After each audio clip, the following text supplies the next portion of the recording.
1994 का एक किस्सा बता रहा हूँ। जब हमारी मौसी का सबसे छोटा लड़का था, उसकी शादी बांधवगढ़ से हुई, तो हम लोग पूरी फैमिली बांधवगढ़ गए थे। हमारे बच्चा जो लड़का था उस समय 4 साल का था, बिटिया बिल्कुल छोटी थी। तो हम लोग गए थे, वहाँ रहे थे। बड़ा अच्छा एमपी टूरिज्म का एक रिसोर्ट था, जैसे लगता था कि मचान में रुके हो। तो नीचे उन्होंने बॉनफायर का अरेंजमेंट किया सब बारातियों के लिए, बट किसी ने बता दिया कि वहाँ टाइगर्स अक्सर आ जाते हैं घूमते घूमते जहाँ बॉनफायर लगता है। तो मारे डर के बारात में किसी की हिम्मत नहीं हुई। हम लोग 3 लोग गए थे बॉनफायर, थोड़ी देर एंजॉय किया, पर देखा कि फैमिली ऊपर ही है मचान पे रूम्स के अंदर, तो हम लोग आ गए। अगले दिन का प्रोग्राम बना कि हम लोग को सफारी का अरेंजमेंट था। जीप से हम लोग गए, काफ़ी हिरन, काफ़ी ये भालू दिखा, बट मेन था सर जैसे सबको रहता है कि टाइगर का अट्रैक्शन।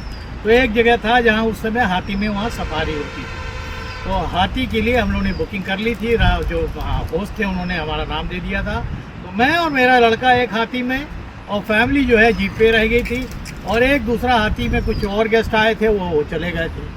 तो जैसे हम लोग हाथी में बैठे तो महात ने बताया कि साहब एक टाइगरस है, और वो टाइगरस के 2 कब्ज हैं साथ में, और बैम्बू का एक जंगल है वहाँ पर, वो टाइगरस के कब्ज और टाइगरस रहती है।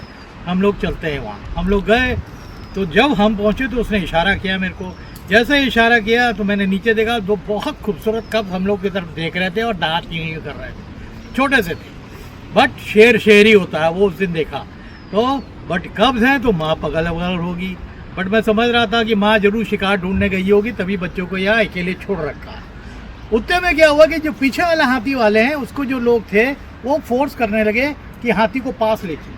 तो पास ले जाने के चक्कर में वो हाथी बहुत नज़दीक चला गया कब्ज के, और कब्ज ने आवाज़ लगाना चालू कर दी। आवाज़ जैसे लगाई तो वहाँ से घुर्राती हुई उसकी माँ आई, और पीछे वाला जो हाथी नज़दीक चला गया था उसके ऊपर एक मॉक चार्ज दिया, और वो बहुत डेंजरस था, क्योंकि अगर बच्चे को लेके माँ गंभीर है, वो गुस्सा अलग होता है। हमने पहली बार चार्जिंग टाइगर्स को देखा हाथी के ऊपर। हमारा हाथी तो खैर दूर था, तो हम वहाँ से देखते रहे, और मेरे को इतना गुस्सा आ रहा था उन तीनों के ऊपर कि मेरा बस चलता तो मैं उनको चाटा मारता जाके। और महात को फिर मैंने वहीं से चिल्ला किया कि अरे उनको नहीं मालूम है, तेरे को तो मालूम है कि इतने पास नहीं जाना, क्यों गया था? अभी अगर वो चार्ज करके कूद जाती तो ये तीनों नीचे गिर जाते और अभी हादसा हो जाता। तो ये बेवकूफ़ी 3 लोगों ने की थी, जिसका हो सकता है हर्जाना सबको देना पड़ता, बट लकीली ऐसा हुआ नहीं। वो टाइग्रेस जो है लौट गई और बहुत गुर्राती रही। हम लोगों ने जल्दी से हाथी पलटाया और फिर वापस आए और सबको बताया कि क्या हुआ था हम लोग के साथ। Thank you.